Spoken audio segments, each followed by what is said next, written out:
नमस्ते, मी मिलिंद शिवसाबळे, आंतरराष्ट्रीय मानवाधिकार आणि मीडिया संघटना या संघटनेमध्ये महाराष्ट्र राज्य प्रभारी म्हणून काम करत आहे। गेली 1 महिना झाले आम्ही विभाग आयुक्त पुणे, सांगली जिल्हाधिकारी, प्रांताधिकारी मिरज तसेच अपर तहसीलदार अश्विनी नरोटे या सर्वांना सांगलीमधील हरिपूर येथे या गावामध्ये अवैधरित्या बेकायदेशीररित्या 4 ते 5 हजार ब्रास मातीचे उत्खनन केलेलं आहे यासाठी निवेदन सादर केले होते व त्या निवेदनाची दखल घेऊन सांगली जिल्हाधिकारी गौण खनिज प्रकरण सतीश कदम साहेब व दिग्विजय पाटील यांनी लगेच दखल घेऊन पत्र आमच्या उत्तराचे दिलेले आहे। परंतु अपर तहसीलदार अश्विनी वरुटे यांनी मंडलाधिकारी सुधाकर जाधव व तलाठी व ग्रामसेवक यांच्याकडून कोणत्याही प्रकारची कारवाई कोणत्याही प्रकारचं उत्तर देण्यात आलेलं नाही, चुकीच्या पद्धतीने उत्तर देण्यात आलेलं आहे। आमचा ना प्रश्न असा आहे की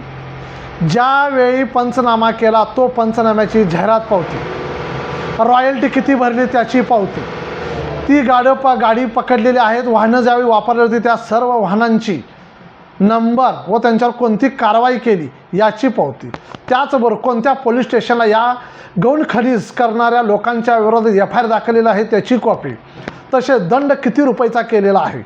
4 ते 5 हजार ब्रास मातीचं उत्खनन केलं असेल तर 2 ते 2.25 कोटी रुपयाचा दंड झाला पाहिजे। या पद्धतीने यांच्यावर कारवाई केली पाहिजे, परंतु तहसीलदार साहेबा अजून यांच्यावर कारवाई करत नाही। कोणत्या पद्धतीने आम्ही मागणी करतो याचा देखील त्यांनी विचार करत नाहीत। फक्त प्रकरण कसं पुढे गेलं पाहिजे, कसं नेलं पाहिजे याच पद्धतीने हे सर्व मिलीभगत पद्धतीने काम करत आहेत। म्हणून आमच्या संघटनेच्या वतीने यांच्यावर सर्व भ्रष्टाचाराचा आरोप आहे।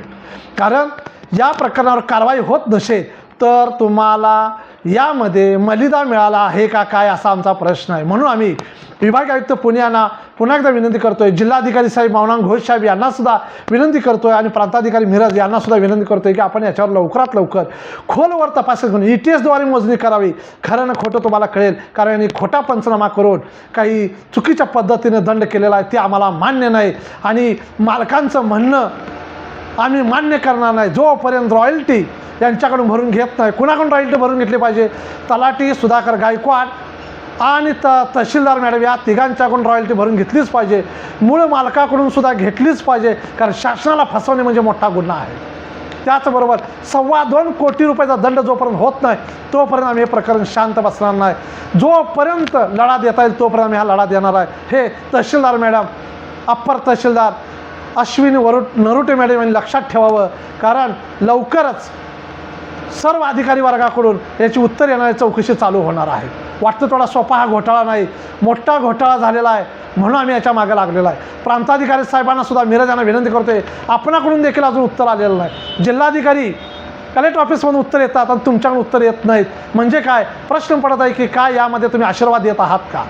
म्हणून पुन्हा एकदा प्रशासनाला विनंती आहे की आमच्या निवेदनाची खोलवर तपासणी करून दखल घ्यावी व संबंधित भ्रष्टाचारी अधिकारी यांच्यावर फौजदारी कारवाई करून यांना कायमचे बडतर्फ करण्यात यावी आणि ज्या व्यक्तीने हा गौण खनिज घोटाळा केलेला आहे त्यांच्यावर देखील रॉयल्टी भरून 2.25 कोटीचा दंड करण्यात लवकर यावा आणि जाहीर करावा अशी आमची विनंती आहे। जय हिंद, जय भारत, जय संविधान। कारण बरेच दिवस झाले आम्ही मागं लागत आहोत, पण अजून देखील यांच्यावर कारवाई नाही। याच्या मागचं गोड बंगाल काय ह्याचं उत्तर प्रशासनाने द्यावं अशी ते इच्छा व्यक्त करतो। थांबतो।